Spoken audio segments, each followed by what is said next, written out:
Hello. First of all, welcome all. So today I have sorted Infosys and I had made decent amount of profit in it. And I'm gonna teach you how I have selected that particular stock to do trade in intraday equity.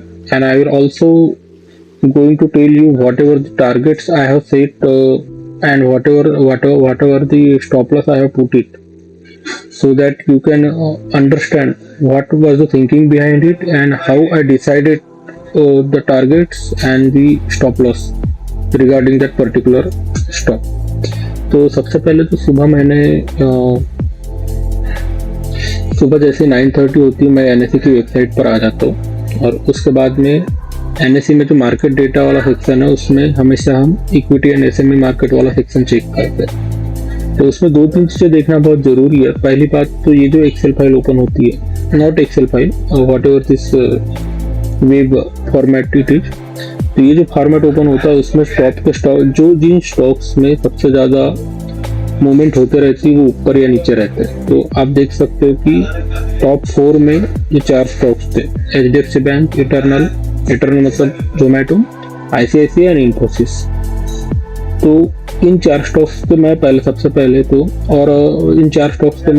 तो chart देखता हूँ और उसके बाद में कुछ particular factors है जिनसे मैं डिसाइड करता हूँ कि इनमें से आज मुझे किस पर्टिकुलर स्टॉक में ट्रेड लेना है। तो व्हाट हैपेंड वाज एक तरीका होता है मार्केट का ओवरऑल मोमेंटम समझने का या देखने का। तो आज ऐसा हुआ था कि ये जो एडवांसेस देख सकते हो आप, overall out of this top 15 stocks आप देखोगे तो 39 stocks were on advancing level और सिर्फ 10 डिक्लाइन पे थे। ये जब 9:30 के अराउंड देखा मैंने, ये तो क्लोजिंग के समय का है, 9:30 के अराउंड जब मैंने देखा था तब around 34 stocks were on advances column and 16 stocks were on decline column. तो इसका मतलब ये था कि आज जो भी था स्टॉक्स ऑलरेडी अप ओपन हुए थे या फिर एडवांसेस मतलब उनकी प्राइस बढ़ रही थी, वाइल सिर्फ 16 स्टॉक्स ऐसे थे टॉप निफ्टी 50 स्टॉक्स में जो कि डाउनवर्ड ट्रेंड में थे। तो यूजुअली ऐसा जब होता है तो हम समझते हैं कि आज तो सारे maximum stocks are in bullish momentum, तो आज हमें किसी स्टॉक्स को बाय करना चाहिए। बट ऐसा हम अमूमन जरूरी नहीं होता। तो मैंने सबसे पहले तो निफ्टी की पोजीशंस देखी। तो अगर आप निफ्टी देखोगे तो निफ्टी आज गैप अप ओपन हुआ था, मैसिवली गैप अप ओपन हुआ था। आप देखोगे as compare to other previous day Nifty was closed on, you can see Nifty was closed on 24,048 और आज जब निफ्टी ओपन हुआ था तो निफ्टी ओपन हुआ था 24,225 पे, जो कि अराउंड 200 पॉइंट्स के गैप अप ओपन हुआ था। और उसके बाद में फर्स्ट 15 मिनट में कैंडल बनी और निफ्टी गैप अप ओपन होने की वजह से मार्केट में करेक्शन है और 15 मिनट की कैंडल ये नीचे आई थी। लोएस्ट पॉइंट इसका 24,184 और क्लोज हुआ था 24,190 पे और लोएस्ट पॉइंट था 24,184। तो जब हम निफ्टी का चार्ट देखते हैं तो निफ्टी में गैप अप ओपन हुआ था और पहली कैंडल एक करेक्शन की कैंडल बनी थी जिसमें मैसिव सेलिंग हुई थी। तो उस बेसिस में जब हम इन्फोसिस का चार्ट देखते हैं तो इन्फोसिस को अगर हम देखते हैं यहाँ पर ट्रेडिंग व्यू पे, मैं पहले आप लोगों को पूरा स्लाइड मतलब पूरी तरीके से ब्लैंक चार्ट दिखा रहा हूँ और उसके बाद में मैं कौन से टूल्स यूज किया जिससे मुझे समझ में आया कि आज क्या हो सकता है और क्या नहीं हो सकता, वो मैं आपको क्लियर करके बताता हूँ। तो सबसे पहले तो आप देखोगे मैंने इन्फोसिस क्यों सिलेक्ट किया।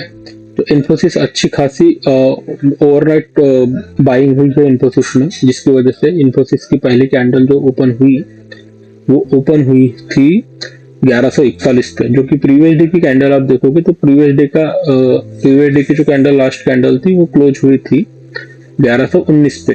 वाइल अगर ये कैंडल देखोगे आप तो 1141 पे ओपन हुई आज सुबह, मैसिव बाइंग हो चुकी थी ओवरनाइट इसमें, इसलिए 1141 पे ओपन हुई थी।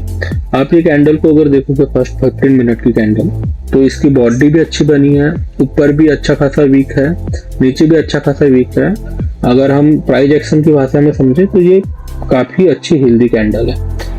और उसके बाद में एक सेकंड इंडिकेशन, ये एक अच्छी हेल्दी कैंडल है और इसमें सेलिंग हुई थी। तो यूजुअली मार्केट का सबसे पहला ये मेरा ये है कि जो पहले फर्स्ट 15 मिनट की कैंडल में जो बिहेव होता है, जो स्टॉक्स में जो बिहेवियर होता है, इसमें सेलिंग हुई है तो मैं एक्सपेक्ट करता हूँ कि आज उसी में सेलिंग ही होगी।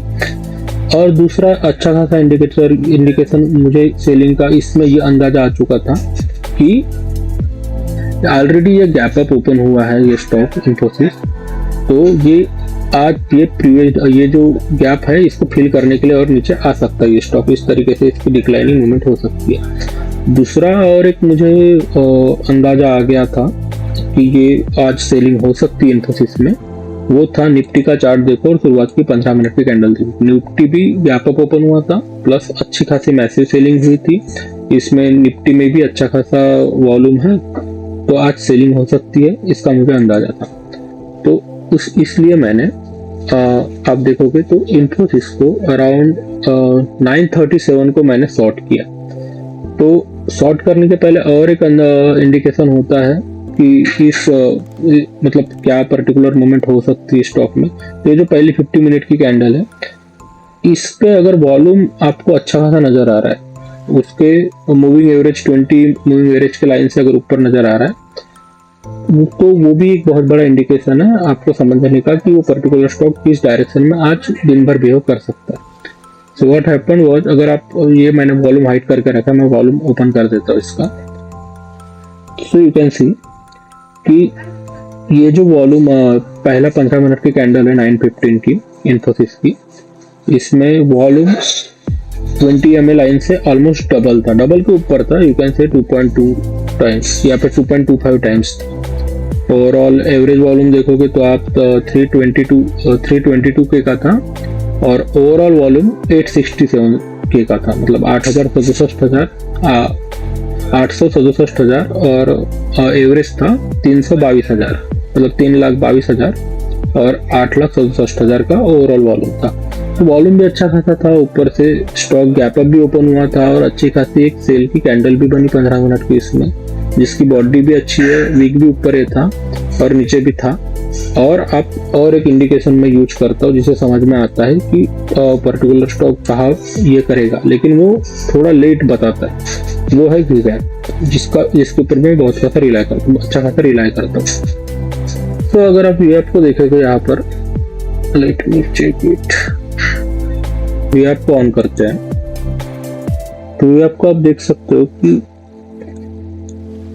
ये जो 15 मिनट की कैंडल है उसके बाद में इट वाज जो ये था प्राइस मूव कर रही थी, जो वीवैप की जो लाइन है हमारी, वीवैप का जो एवरेज था उस समय था 1138 के करीब था, तो उसके ऊपर थोड़ी सी मूव कर रही थी। तो मुझे लग रहा ऐसे समय में ऐसा भी होता है कि स्टॉक ऊपर भी जा सकता है पर्टिकुलरली ऐसे, लेकिन मुझे बाकी चीजों का कन्विक्शन ऐसा था कि स्टॉक नीचे आ सकता है गैप अप फिल करने के लिए, और अगर निफ्टी भी साथ में नेगेटिव चलता है तो ये स्टॉक अच्छा खासा नीचे आ जाएगा।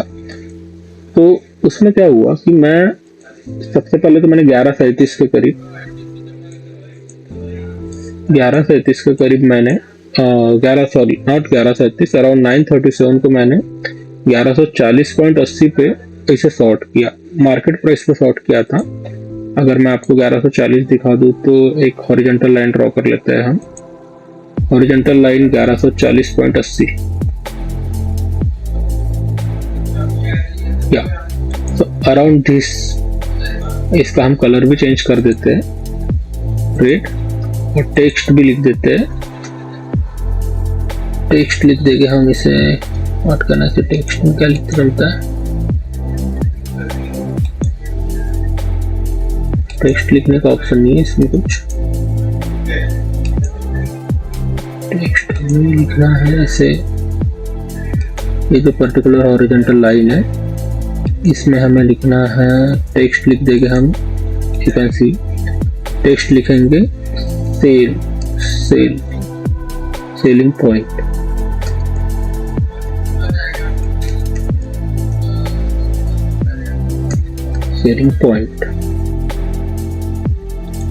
ओके, सो यू कैन सी ये सेलिंग पॉइंट था हमारा अराउंड 9:37 के करीब, ये सेकंड कैंडल पे। उसके बाद में मैंने सेल तो कर दिया था।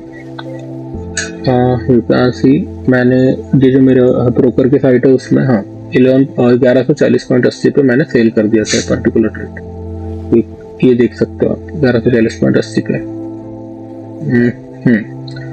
तो आप देखोगे ये सेल कर दिया 1140.80 पे। उसके बाद में मुझे पता करना था कि ये स्टॉक कहाँ तक गिर सकता है और कितने इसमें रिट्रीव हो सकता है। तो सबसे पहले मैंने फिबोनाची रिट्रेसमेंट यूज करता हूँ मैं हमेशा। तो फिबोनाची रिट्रेसमेंट अगर आप देखोगे पहली कैंडल का अगर आप ड्रा करते हो, क्योंकि ये सेल हुई थी, तो इस कैंडल का सबसे जो लोएस्ट पॉइंट होता है वहां से पकड़ के उसके हाई को लेके ओवरऑल टाइम पीरियड का जो एंड होता है वहां तक के हमें मूव करना होता है। तो यू कैन सी कि जो पहला ब्लू लेवल जो है इसका रिट्रेसमेंट का वो है 1.618 का, जो कि है 1125.9 पर। वहां से ये स्टॉक रिट्रेस हो सकता है। अगर ये स्टॉक गिर रहा है तो ये स्टॉक यहाँ से रिट्रेस हो सकता है। तो आप देख सकते हो कि बराबर बाद में, अभी तो जब पूरा दिन निकल जाने के बाद में हमें मालूम है करीब 11:30 बजे वाली जो कैंडल थी 15 मिनट की 11:45 के करीब, उसने इस लेवल को टच करके वापस से रिट्रीव हो गया। बट जब हम स्टॉक लेते हैं, जैसे सेलिंग पॉइंट है हमारा, जैसे ये सेलिंग पॉइंट आपको दिख रहा होगा, सेलिंग वाली लाइन, ये सेलिंग पॉइंट है। जब हम ट्रेड में कूदते तब ये सब मालूम नहीं होता, जब हम ट्रेड करते रहते हैं। तो मैंने सबसे पहले यहीं पे टारगेट सेट किया था अराउंड 1126.2 पे। यहाँ पर अपना टारगेट सेट करके रख दिया था मैंने। पर क्या हो गया, बाद में स्टॉक बिहेव कर रहा था प्लेन इसमें इस तरीके से, तो ये ऊपर जाके इस तरीके से बिहेव कर रहा था। 1140 पॉइंट आप ये देख सकते हो, इस कैंडल की हाई जो है वो 1142.9 मतलब 1143 के करीब ये करी थी। तो कहीं ना कहीं मेरा कन्विक्शन डगमगाया एंड आई थॉट कि ये हो सकता है कि यहाँ तक रिट्रीव ना हो, ये यहाँ तक, क्योंकि आज ऑलरेडी अब निफ्टी में अच्छी खासी सेलिंग चल रही थी और ओवरऑल जो निफ्टी 50 के स्टॉक्स थे उसमें से ऑलमोस्ट 35 स्टॉक्स जो थे वो एडवांसेस में थे। तो मुझे लगा कि आज सेलिंग का दिन है, आज बाइंग का दिन है और मैंने सेल कर दिया है, तो शायद उस तरीके से स्टॉक गिरे ना। इसलिए मैंने अपना जो ऑर्डर था वो अराउंड 10:30 के करीब, यू कैन सी 10:30 के करीब जब ये कैंडल आई, तब मैंने अपना वो ऑर्डर 1126.2 को छोड़ के मैंने उसको कर दिया था अराउंड 1132.0 आई थी।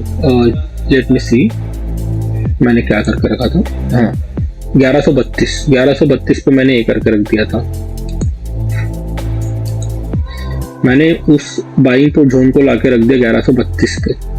तो अभी मैं अगर बाइंग जोन बनाता हूँ, मैं पहले ये हाइड करा देता हूँ एंड सॉरी ये थोड़ी देर के लिए हाइड करा देता हूँ, अपनी फिबोनाची हाइड करा देता हूँ थोड़ी देर के लिए। और ये जो सेलिंग पॉइंट है, मैंने अपना ये जो था हॉरिजॉन्टल लाइन ड्रा कर लेते हैं तो फिर से, वो मैंने कर दिया था 1132.0 पे। यू कैन सी इसको मैं बाइंग पॉइंट कर देता हूँ। इसका भी नाम हम रख देते हैं, इसका टेक्स्ट चेंज करके हरा कर देते हैं। और इसकी अगर सेटिंग हम देखें तो टेक्स्ट हमें देखना है, टेक्स्ट देता है buying point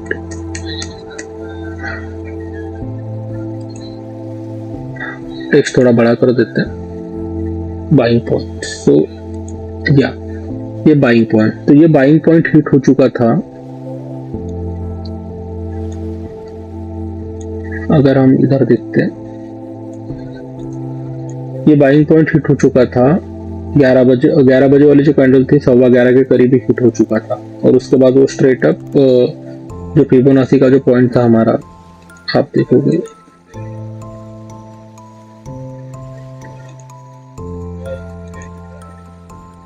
sorry late me सी,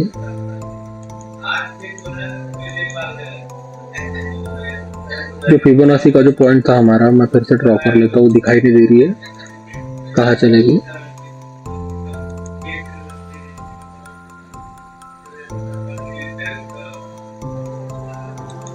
ओके, सो फिबोनाची का जो पॉइंट था हमारा यहाँ तक का 1100 समझ लो, 1125.9 वगैरह पे था प्रीवियसली, अभी फिर से वो ड्रॉ किए तो उस तरीके से आ गया।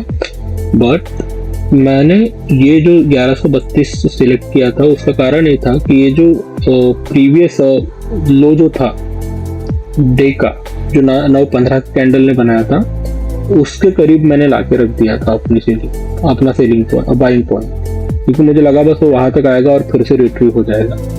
और मैंने स्टॉप लॉस अपना लगा के रखा था around 1148.40। Let me see, stop loss was okay 1140.40। अच्छा, बाद में मैंने ये कर दिया था इसमें, क्या बोलते, स्टॉप लॉस ट्रेलिंग कर दिया था मैंने, तो अपने कॉस्ट पे ला लिया था मैंने, 6 रुपए के प्लस में ला के रख दिया था। 1140.80 की जगह मैंने नीचे 1140.40 पे ट्रेलिंग कर दिया था जब मुझे ये मूवमेंट होती नजर आई थी, क्योंकि आई कैंट अफोर्ड दी, क्या बोलते, निगेटिव में नहीं जा सकता। एक बार अच्छी खासी मोमेंटम आने के देखने के बाद में इंसान को भी निगेटिव में आने की नहीं सोचता। बट मैंने सबसे पहले सेट करके रखा था 1148.50 पर, क्योंकि मुझे लगा कि अगर यहाँ से ये स्टॉक ये जब मोमेंट हुई थी, अगर ये ऊपर जा रहा है तो उससे ज्यादा मैं जाने नहीं दे सकता। अगर इससे ऊपर जा रही है 1148.50 के ऊपर, तो ऑलरेडी जो तुमने मोमेंटम सोचे थे डाउनवर्ड होगा वो तो तुम फेल हो चुके हो, इसलिए स्टॉप लॉस लेना कभी भी ज्यादा पर पड़ता है, इसलिए मैंने वैसा कर दिया था। तो मैंने अच्छा खासा अपने कैपिटल का अराउंड अराउंड 3 to 4% मैंने अर्न किया। अगर अच्छी खासी कैपिटल होती तो मैं बहुत ज्यादा फॉर्चून बना सकता था, बट फिलहाल कैपिटल कम है। बट आप प्रेडिक्ट कर सकते हो, अगर टॉप के निफ्टी 50 के टॉप के 10 स्टॉक भी देख रहे हो और उनमें मोमेंटम देख रहे हो, और आप उनकी पहले ही प्राइस एक्शन देख रहे हो पहले कैंडल की, और उसके बाद में अगर ये सब टूल्स यूज कर रहे हो, फिबोनाची हो गया प्रेडिक्शंस के लिए और रिट्रेसमेंट लेवल जानने के लिए, वीवैप जैसा टूल हो गया, और अगर आप ये प्योर पॉइंट्स भी मैं बहुत ज़्यादा देखता हूँ, और प्योर पॉइंट्स की लोड नहीं हो रहे, sorry for my internet connection, हाँ आ गए। तो आप देखोगे कि प्योर पॉइंट्स भी देखिए, ये जो रिट्रेसमेंट लेवल है, अब आप सोच सकते थे कि ये जब रेजिस्टेंस लेवल तोड़ा है इस स्टॉक ने अराउंड 11 से 11:15 वाले कैंडल में, ये रेजिस्टेंस लेवल था 1131 का, 1131.7 का जब रेजिस्टेंस लेवल तोड़ा, तो आप सोचोगे कि पिवोट तक से तो आ ही जाएगा स्टॉक। पिवोट था 1122.8 पे, और अगर आप उसके बेसिस पे ये लगाते तो आपका टारगेट हिट ही नहीं होता और ये रिट्रीव हो जाता है। इसलिए फिबोनाची बहुत ज्यादा जरूरी होता है। इवन दो ये बीच में कोई दूसरा मेजर ये नहीं था, रेजिस्टेंस नहीं था, स्टॉक्स को पूरी तरीके से नीचे पिवोट तक आ जाना चाहिए था, लेकिन वो फिबोनाची लेवल से रिट्रेस हुआ, क्योंकि मैथमेटिक्स वर्क करता है। तो वो फिबोनाची लेवल जो था वो 120, आप देख सकते हो 100, अभी यहाँ पे 1125.1 पे है। तो कभी भी जो भी रिट्रेसमेंट लेवल है उससे 30-40 पैसे ऊपर या नीचे लगाने चाहिए हमने हमेशा अपने जो टारगेट्स वगैरह। अगर 1125.10 अगर आ रहा है तो मैं 1125.60 वगैरह पे लगाऊंगा अपना टारगेट। तो आप देखोगे इस कैंडल का जो लो था 1125.7 और हाई जो था वो 1130 था, ये यहाँ पर। तो ये चीज की तरफ ध्यान देना चाहिए। और you can make a fortune if you have decent capital and you have good conviction of your knowledge. You can make decent amount of money without getting greedy. You can make decent amount of money if you have good capital. आज I have made it around you can say 132 rupees out of 3500. If this capital was around 35,000, I would have made it 1320 rupees. If this capital was around 50,000, I could have made it 1700 rupees. And believe me guys, even 1700 rupees is not a small amount. You know what people have to do to earn such amount. and here you are doing by just your knowledge and your capital. Keep in mind, and if you like whatever I say, please subscribe and like and leave comments if you have any queries. Bye. Good luck.